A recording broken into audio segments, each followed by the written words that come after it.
O sol castigava o chão rachado do interior de São Paulo. A poeira subia do caminho de terra como um véu de fogo, e o vento quente cortava o rosto de quem ousava cruzar aquela estrada esquecida.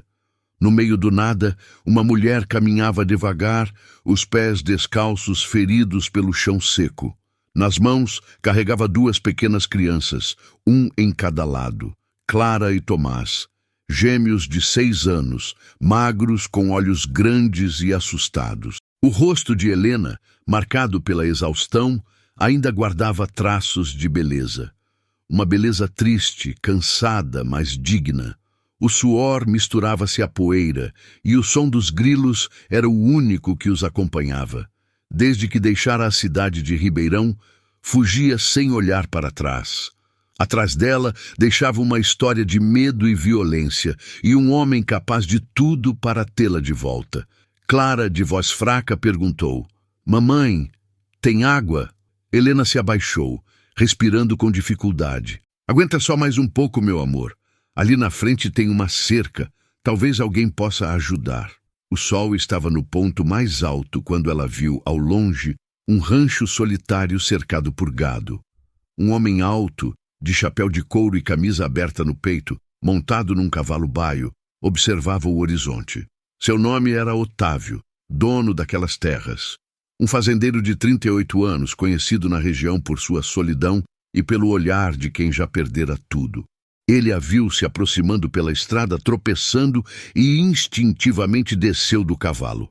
Quando Helena parou diante da porteira, seus lábios rachados mal conseguiram formar palavras. "Tem água, senhor?" Otávio olhou para ela, depois para as crianças. Um silêncio pesado pairou entre eles. A cena era quase bíblica. Uma mulher faminta e 2 pequenos à beira da estrada, pedindo apenas por um gole d'água.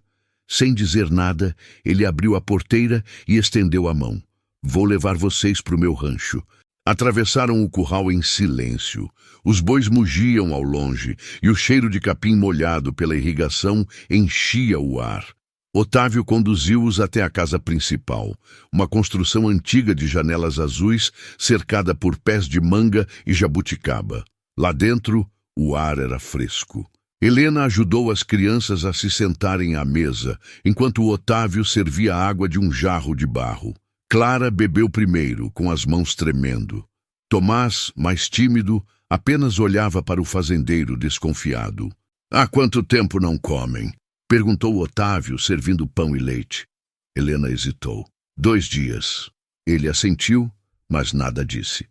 A observava com atenção. Havia algo naquela mulher que o inquietava. Um misto de força e fragilidade que ele não via desde Elisa, sua esposa falecida há anos. Enquanto as crianças comiam, Otávio saiu para o alpendre. O vento batia forte, balançando as cortinas. Dona Nair, a cozinheira idosa, surgiu atrás dele. "De onde vieram, patrão?" "Não sei. Ela apareceu do nada." "E vai deixar ficar?"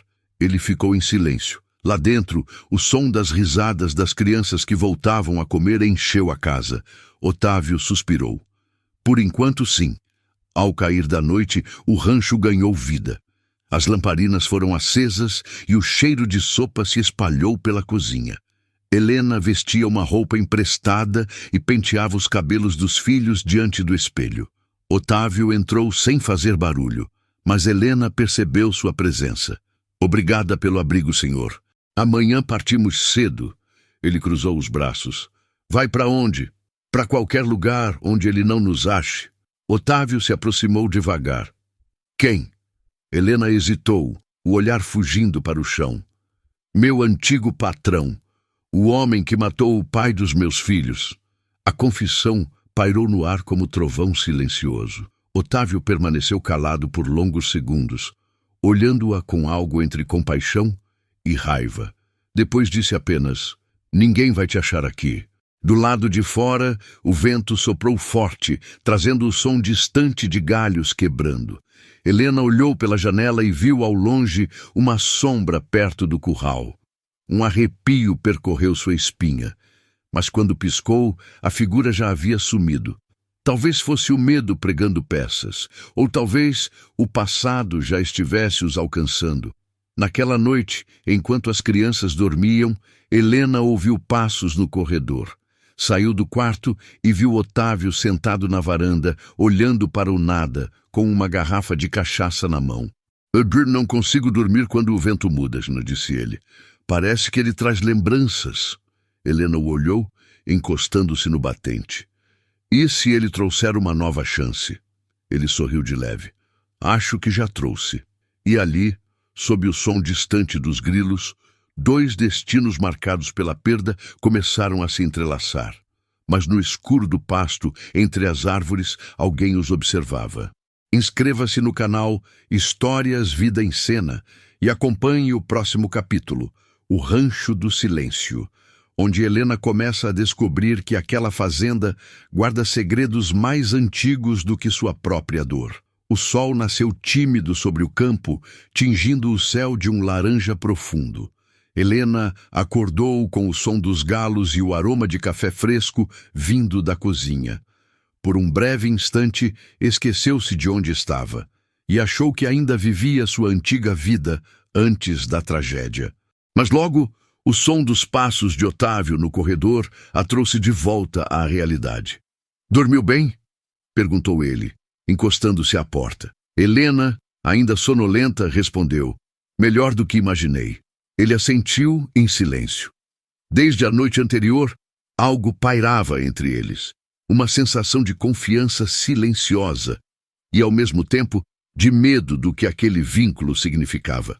Na cozinha, Dona Nair já estava de avental amarrado e uma panela fervendo no fogão a lenha.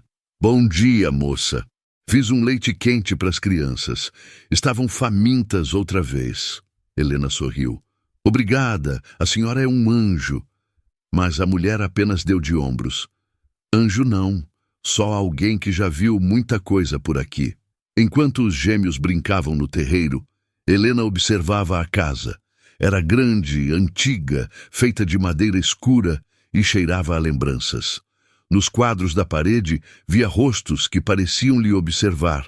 Um homem de terno, uma moça jovem com o cabelo preso e um bebê nos braços. É a Elisa, disse Dona Nair, aproximando-se por trás. Helena se virou assustada. Desculpe, eu não queria invadir. A mulher balançou a cabeça. Invadir? Essa casa já não pertence mais a ninguém. Desde que ela se foi, o patrão vive aqui como alma penada. Helena olhou novamente para o retrato. Os olhos da mulher na foto eram gentis, mas havia algo inquietante neles. Uma tristeza profunda, como se previsse um fim trágico. Como ela morreu? Perguntou. Dona Nair hesitou. Namni morreu não. Sumiu. Uma noite saiu para ver o gado e nunca mais voltou. O patrão procurou por meses.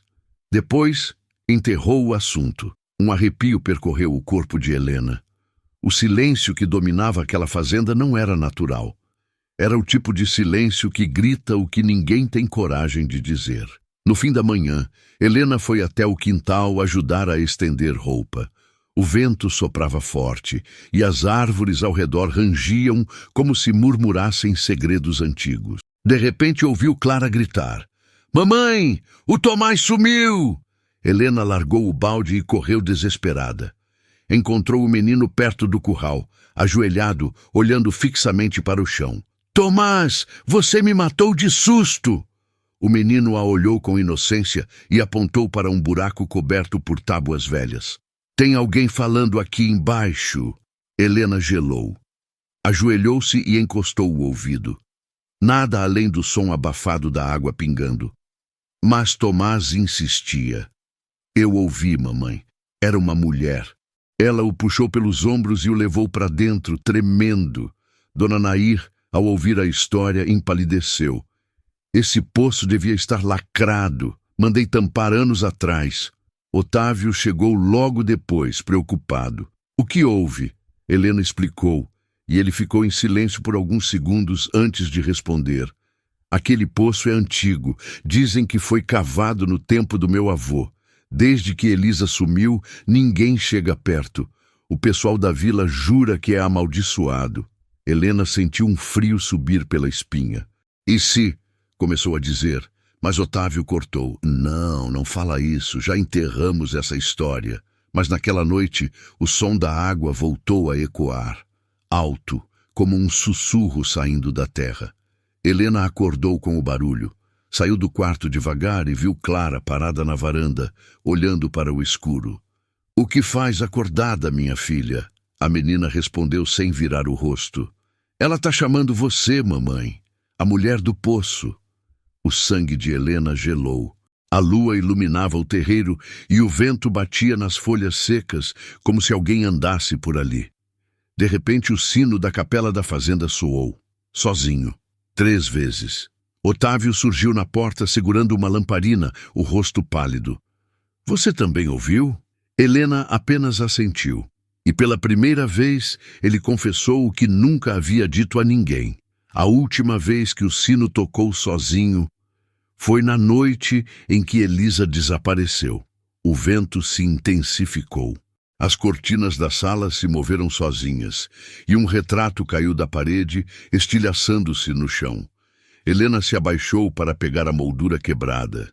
Atrás da foto havia uma frase escrita à mão: "Se um dia o poço falar de novo, é porque a verdade quer sair." Otávio e Helena se entreolharam atônitos. O som da água voltou mais forte, e no fundo do poço uma sombra parecia se mover. O amanhecer chegou cinzento, carregado de névoa. A fazenda Santa Beatriz parecia suspensa no tempo. Os galhos das árvores imóveis, o ar parado, o silêncio espesso, como se o mundo esperasse algo acontecer. Helena acordou antes do sol. As crianças ainda dormiam, e o som da água gotejando no poço continuava, constante, quase hipnótico. Ela desceu as escadas devagar, pés descalços no assoalho frio, guiada apenas pela luz fraca da lamparina. O quadro de Elisa, o mesmo que havia caído na noite anterior, agora estava de volta à parede, limpo, como se nunca tivesse se quebrado. Helena estremeceu. Ela mesma o havia deixado sobre a mesa, com o vidro partido. No corredor, uma sombra cruzou rapidamente, como o vulto de uma mulher de vestido branco. Helena parou, o coração acelerado. "Tem alguém aí?" sussurrou. Nenhuma resposta. Apenas o eco do vento passando pelas frestas. Mais tarde, durante o café, Otávio evitava olhar para ela. Parecia cansado, com o rosto tenso, os olhos vermelhos de quem não dormira. Dona Nair serviu o leite quente e disse baixinho: "O patrão ficou a noite toda na varanda. Disse que ouviu passos no terreiro, mas quando foi ver, não tinha ninguém." Helena tentou mudar de assunto, mas Clara, com sua inocência de criança, soltou de repente: "Mamãe, eu sonhei com a mulher do retrato." Otávio engasgou com o café. "O que ela te disse, menina?" "Ela estava chorando. Disse pra gente ir embora antes que fosse tarde." O silêncio que se seguiu foi quase sufocante. Otávio se levantou bruscamente e saiu. Helena o seguiu até o alpendre. "Por que ficou tão nervoso? É só um sonho." Ele respirou fundo, virando-se para ela. Porque Elisa também falava com sonhos. Dizia que via gente morta na beira do poço. E eu achava que era loucura, até o dia em que ela sumiu. Helena ficou sem palavras. "Otávio, o que aconteceu naquela noite?" Ele olhou para o horizonte, a voz embargada. "A gente tinha brigado. Ela dizia que o passado voltaria para nos cobrar. Eu saí para esfriar a cabeça. Quando voltei, só encontrei o colar dela preso na grade do poço." Naquele mesmo dia, Helena decidiu enfrentar o medo. Esperou o entardecer e foi até o poço sozinha. O vento soprava forte e o som da água lá embaixo parecia uma voz. Ajoelhou-se, respirou fundo e murmurou: "Quem é você? O que quer da gente?" De repente, uma rajada gelada subiu da fenda escura e o balde de ferro se moveu sozinho, batendo nas pedras. Helena deu um passo atrás, assustada, mas algo chamou sua atenção. Um brilho metálico preso nas cordas. Puxou o balde e viu, dentro dele, um colar dourado com as iniciais EM, o mesmo colar do retrato. O sangue gelou em suas veias. Ela correu até a casa e mostrou o objeto a Dona Nair. A mulher empalideceu. Meu Deus! É dela! O patrão mandou procurar por esse colar por semanas. Nunca achamos. Como ele voltou agora? Helena respondeu num fio de voz. O poço devolveu. À noite, a chuva veio forte, batendo nas janelas. Otávio estava na sala, lendo o colar sob a luz do lampião, como quem encara um fantasma. Helena entrou molhada, com as crianças já dormindo. O poço te devolveu um pedaço dela, disse. Ele fechou a mão sobre o colar. Ou tá me cobrando algo que nunca paguei. Antes que ela respondesse, um trovão iluminou a parede, e o retrato de Elisa caiu de novo, dessa vez partindo-se em dois. Atrás dele, um envelope velho, amarelado, estava escondido na madeira. Otávio o pegou com as mãos trêmulas. Dentro havia uma carta, escrita à mão. Se um dia encontrar isso, é porque eu não consegui fugir. Ele me achou. E se me achou, vai te destruir também. Cuida das crianças. Elas são a chave. Helena arregalou os olhos. Crianças? Mas ela não tinha filhos, não é? Otávio empalideceu. Não, pelo menos não que eu soubesse. O vento entrou pela janela aberta, espalhando as folhas da carta. Helena correu para fechar, mas antes de conseguir, um raio iluminou o terreiro. Lá fora, parada sob a chuva, uma mulher de branco observava a casa. Helena recuou, apavorada. Otávio, tem alguém lá fora. Ele correu até a janela, mas a figura já havia sumido. Apenas o som da água do poço, agora mais alto que nunca, ecoava na escuridão. E entre os trovões, uma voz feminina parecia sussurrar. Elas são a chave. Otávio olhou para Helena, e ela entendeu. A ligação entre os gêmeos e o passado da fazenda era mais profunda do que imaginavam. Naquela madrugada, ninguém dormiu.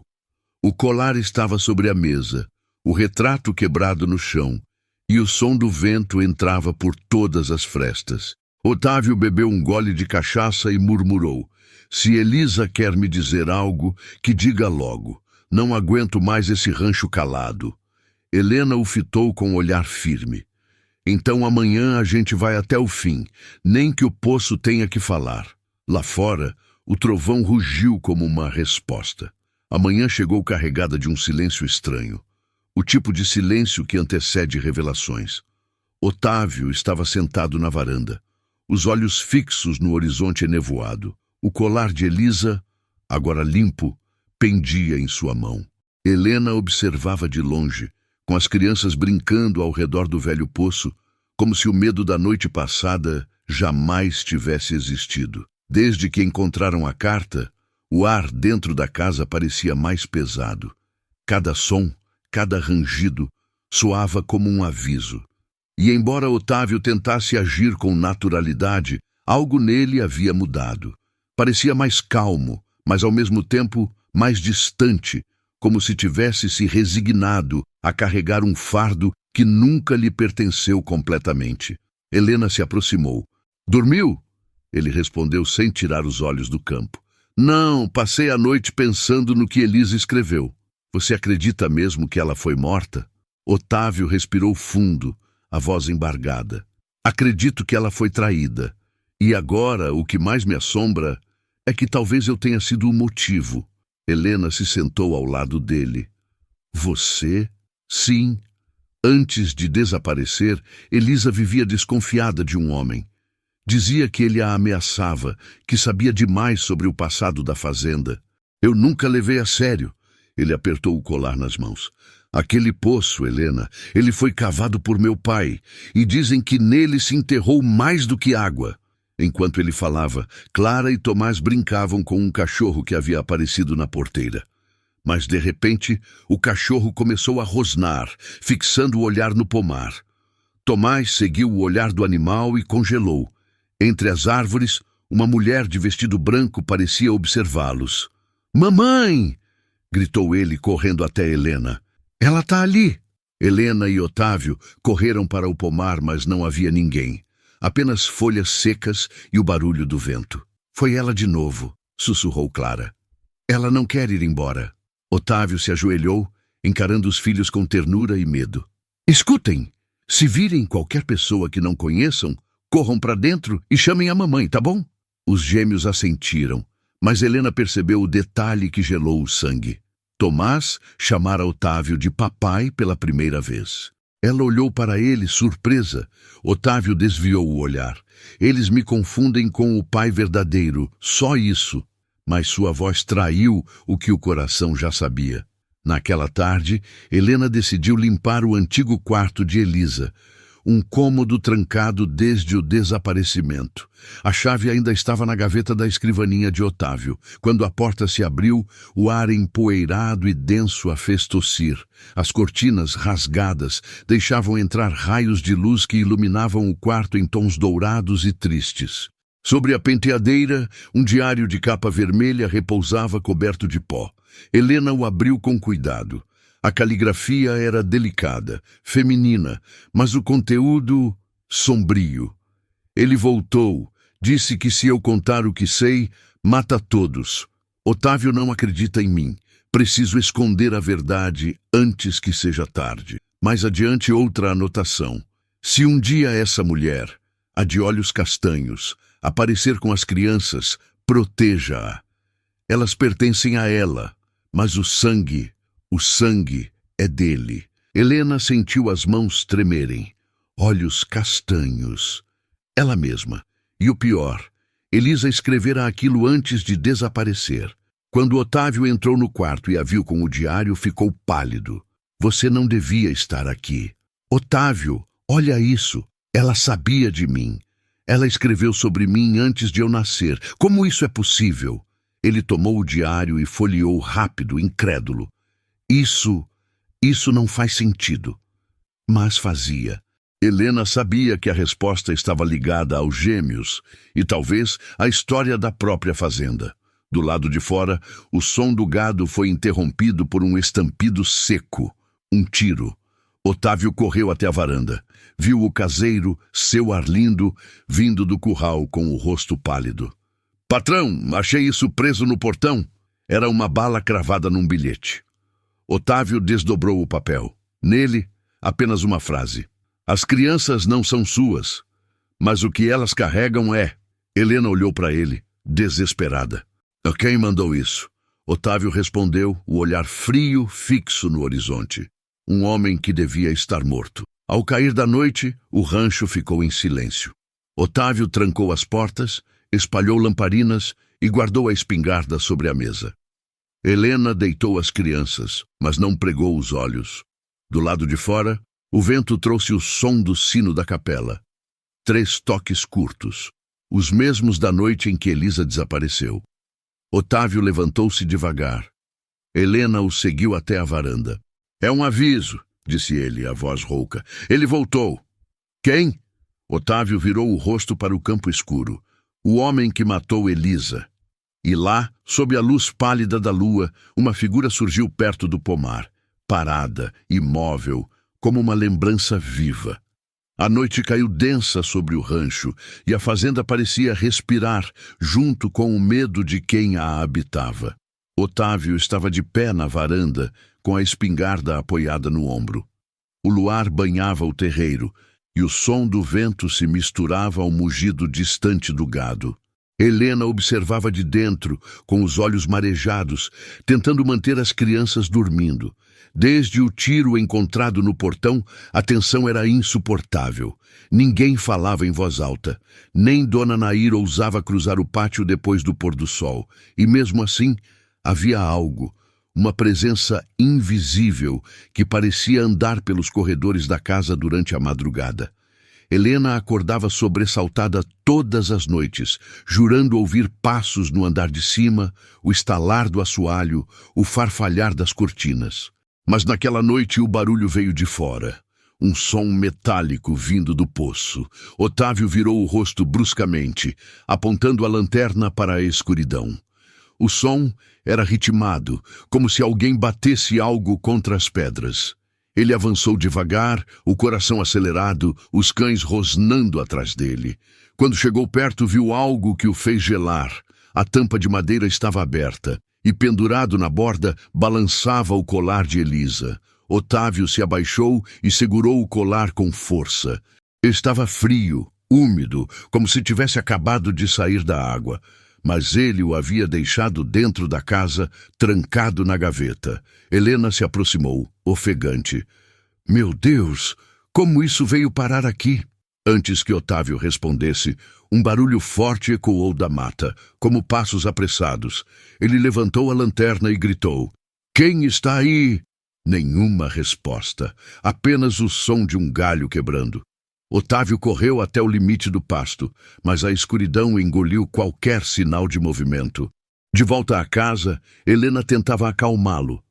Você precisa dormir, está exausto. Mas Otávio olhou para ela com olhos febris. Não posso. Ele está aqui, Helena. O homem que matou Elisa. Eu o senti. Helena se aproximou, pousando a mão sobre o ombro dele. Você não está sozinho. Ele respirou fundo. Eu sei. E é isso que me assusta. Porque quem quer acabar comigo, agora quer acabar com vocês também. Na manhã seguinte, Dona Naíra apareceu com uma carta deixada na porteira. O papel estava amassado e sujo de terra. Helena abriu com mãos trêmulas. A verdade está enterrada onde a água nunca seca. Quem cavar vai pagar o preço do sangue que corre no poço. Otávio fechou o punho. É ele. Esse desgraçado ainda está brincando comigo. Mas Helena, olhando mais de perto, notou algo estranho na letra. Uma caligrafia elegante, feminina. Otávio. E se não for ele? E se for ela? Ele a fitou sem entender. Rony, Elisa? E se Elisa nunca morreu? E se ela fugiu e agora está voltando para se vingar? O silêncio que se seguiu foi cortado apenas pelo som do vento. Otávio respirou fundo, tentando afastar a ideia absurda, mas o medo nos olhos dele dizia o contrário. Ao entardecer, Clara encontrou um anel no jardim. Era antigo, com uma pedra azul idêntica à que Elisa usava na foto do retrato. Helena levou o anel até Otávio. Isso estava enterrado no quintal, perto do poço. Ele pegou o anel e observou de perto. É dela, mas esse anel desapareceu junto com o corpo. Os olhos dele se encheram de lágrimas. Helena, eu acho que Elisa nunca saiu daqui. A chuva caiu pesada naquela noite. Os trovões faziam a casa estremecer. As crianças dormiam juntas, agarradas uma à outra. Helena tentava manter a calma, mas algo dentro dela dizia que aquela noite seria diferente. No meio da tempestade, um novo som se levantou. O sino da capela, tocando sozinho outra vez. Otávio se levantou bruscamente. É o sinal. Helena tentou impedi-lo. Não vá! Mas ele já atravessava o terreiro, o farol da lamparina tremendo sob a chuva. Quando chegou à capela, a porta estava aberta. E lá dentro, sobre o altar, um vestido branco encharcado, dobrado com cuidado. Em cima dele, uma fotografia antiga. Otávio e Elisa, sorrindo. Atrás da foto, uma frase escrita com tinta borrada. Nem todos os mortos descansam.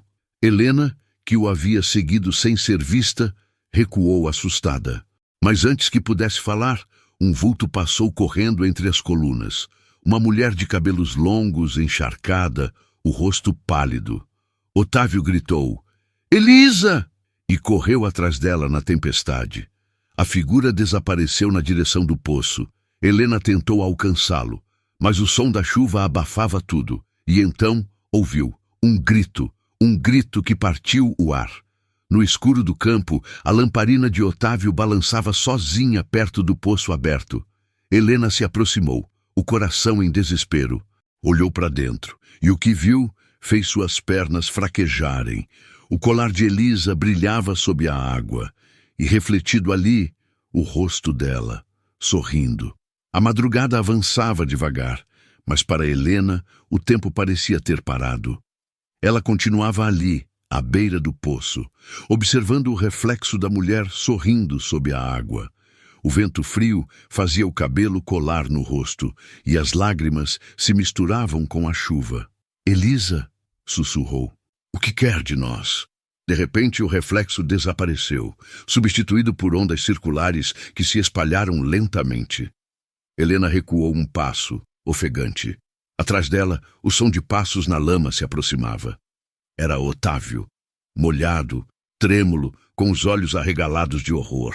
Ela estava aqui. Eu a vi. Helena segurou seu rosto, tentando fazê-lo focar. Você não viu um fantasma, Otávio. Você viu o passado pedindo justiça. Ele respirou fundo, tentando conter o pânico. Não, tem algo errado. Ela tentou me levar com ela. Helena o puxou para longe do poço. Então talvez o que ela queira não é te punir, é te libertar. Ao amanhecer, o rancho estava em silêncio. As crianças ainda dormiam e Dona Nair rezava baixinho na cozinha, como se tentasse afastar uma maldição. Helena, cansada, folheava novamente o diário de Elisa. Entre as páginas úmidas, um pedaço de papel dobrado escapou. Era um documento antigo, uma certidão de nascimento. Helena leu em voz alta, incrédula. Tomás e Clara de Almeida, filhos de Elisa Mendes. O mundo pareceu girar. Ela desabou na cadeira, as mãos trêmulas. As crianças eram filhas de Elisa. Mas como? Otávio apareceu na porta com o rosto abatido. O que foi? Helena o olhou com olhos marejados. Os gêmeos não são meus, são dela. Otávio ficou pálido. Isso é impossível. Eles nasceram depois que Elisa sumiu. Helena balançou a cabeça. Não, Otávio. Eles nasceram antes. Ela os escondeu e alguém os tirou dela. Ele caiu de joelhos, sem ar. Meu Deus, ela tentou me contar. Ela dizia que havia alguém atrás das crianças, que o sangue delas valia ouro. O que ela queria dizer com isso? Otávio se levantou devagar, como quem acorda de um pesadelo. Ela descobriu um segredo do meu pai, algo que estava enterrado neste rancho. Decidido, Otávio pegou uma pá e foi até o poço. Helena tentou impedi-lo, mas ele respondeu firme. A verdade está aqui embaixo, Helena. E hoje ela vai sair. Os dois começaram a cavar ao redor da base de pedra. O chão estava encharcado, pesado, e o cheiro de terra úmida se misturava ao do medo. Horas se passaram até que o som da pá mudou. Um som oco, metálico. Otávio se ajoelhou e afastou a lama com as mãos. Debaixo da terra havia uma tampa de madeira coberta de ferrugem. Ele a ergueu com esforço, e o que viram fez o sangue gelar. Um baú, antigo, trancado com uma corrente. Helena ajudou a abrir. Dentro, envoltos em tecido podre, estavam documentos, cartas e barras pequenas de ouro. Otávio pegou uma delas, atônito. Meu pai traficava ouro pelas terras da fazenda. Elisa descobriu, e por isso ele mandou calá-la. Helena respirou fundo, sentindo o estômago revirar. Então foi o seu pai quem matou Elisa. Otávio assentiu, lágrimas escorrendo. E agora ele está morto, mas o pecado ainda está aqui. E eu herdei tudo isso. A culpa, a dor, o ouro maldito. De repente, um ruído veio da mata. Helena virou-se a tempo de ver um homem se aproximando, cambaleando sob a luz do sol nascente. Seu rosto estava coberto de cicatrizes antigas e os olhos fundos como o próprio poço. Otávio finalmente achou o que era meu. Otávio ergueu a espingarda. Quem é você? O homem sorriu. Sou o capataz que teu pai mandou enterrar o segredo. E agora vim buscar o pagamento. Helena se pôs na frente dele. Se deu tanto trabalho para esconder, é porque tem medo da verdade. O homem riu. Não, moça, eu só temo Elisa. Ela ainda fala comigo. Nesse instante, o vento soprou forte e o som do sino ecoou da capela. 3 toques. O homem empalideceu. Não, não pode ser ela. Deu um passo para trás, tropeçou e caiu direto no poço. O silêncio que se seguiu foi absoluto. Otávio se aproximou da borda, mas não havia nada além de água parada. O colar de Elisa flutuava outra vez na superfície. Helena o segurou pela mão. Acabou, Otávio. O passado se enterrou sozinho. Ele olhou para o céu, os olhos marejados. Não, Helena. Ele se libertou. Nos dias seguintes, a fazenda voltou à calma. Os gêmeos brincavam no terreiro e a voz de Dona Nair voltava a encher a casa com cantigas antigas. Mas à noite, quando o vento soprava, o som do poço ainda podia ser ouvido. Não como um lamento, mas como um suspiro de alívio. Helena e Otávio, lado a lado, observavam o horizonte. Ele segurou sua mão e disse, com um sorriso triste: "A Elisa me ensinou a amar quando ainda era tarde. Você me ensinou a viver quando já parecia impossível." E naquele momento, o sol rompeu as nuvens, iluminando o rancho. A verdade havia vindo à tona, e, enfim, a fazenda Santa Beatriz podia descansar. Meses se passaram desde aquela noite em que o vento carregou os últimos ecos do medo. O rancho Santa Beatriz florescia outra vez. A terra, antes estéril, agora brotava em verdes intensos. As águas do poço, antes escuras e sombrias, estavam claras, refletindo o céu como um espelho da paz que enfim se instalara ali. Otávio caminhava pelo campo ao entardecer, o chapéu nas mãos, observando as crianças correndo pelo pasto. Tomás e Clara riam como se o mundo nunca tivesse conhecido tristeza. Helena os observava da varanda, o vestido leve balançando ao vento. Seus olhos encontraram os de Otávio e nenhum dos dois precisou dizer nada. A dor havia sido enterrada junto com os segredos do passado. Na parede principal da sala, o retrato de Elisa havia sido restaurado. Agora, ela sorria sob a luz do sol que atravessava as janelas abertas. Helena costumava conversar com o quadro num tom de respeito e gratidão. "Obrigada por nos unir, mesmo depois de tudo." Certa noite, enquanto fechava as janelas, Helena ouviu o som do sino tocar uma última vez. Não era assustador, era sereno, quase um sussurro de despedida. Ela sorriu, com os olhos marejados. "Vai em paz, Elisa. A fazenda está em boas mãos." Otávio a abraçou por trás, e juntos olharam o céu cheio de estrelas. O passado, enfim, havia sido perdoado, e nas terras onde o medo um dia reinou, agora nascia uma nova história, feita de amor, coragem e esperança, porque mesmo as águas mais profundas podem guardar o reflexo da luz. Se essa história emocionou você, inscreva-se no canal Histórias Vida em Cena. Toda semana, novas histórias de mistério, fé e recomeço, onde o coração é o verdadeiro protagonista.